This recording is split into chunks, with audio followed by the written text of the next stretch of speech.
Magandang araw sa inyo mga boy, welcome back ulit sa ating channel at update lang tayo sa naganap na opening games ng BCL Asia Champions League na ginanap sa Dubai.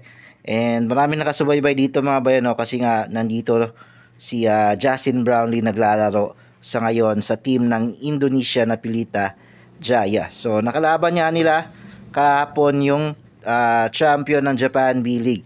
Okay, na Hiroshima Dragonflies. Kung familiar kayo dito, ito yung dating team ni Kai Soto sa Japan B-League. And sila yung naging champion recently ng kakatapos sa Japan B-League. Okay, so kaya sila nandito.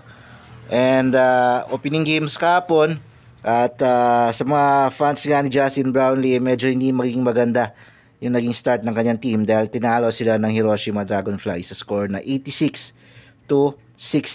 So medyo tinambakan sila ng Hiroshima Dragonflies mga bay, no? Maganda yung ginawa ni naging performance dito ni Justin Brownlee sa mga hindi nakakaalam. Okay, so check natin yung player stats kung sino-sino yung mga nanguna sa stats. So para sa Japan, B-League champions sa Hiroshima Dragonflies, nanguna dyan yung local nila ni si Kamisawa. And then si Evans naman, ito yung dating teammate ni Kai Soto, yung import nila with 18 points.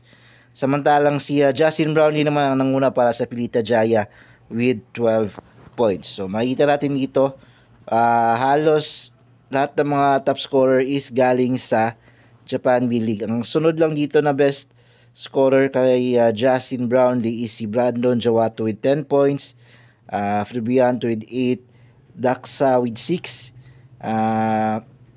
makikita natin dito Rockman with 5, ayan, Takeuchi Gontara, ayan. Si McLaughlin 2 points lang yung nakuha niya. Okay, so abangan natin yung mga susunod na laban, yung makakabawi ba yung team niya Justin Brownlee dito mga bayan, no, sa BCL Asia Cup. So yun lang yung update natin mga bayan, maraming salamat sa panonood.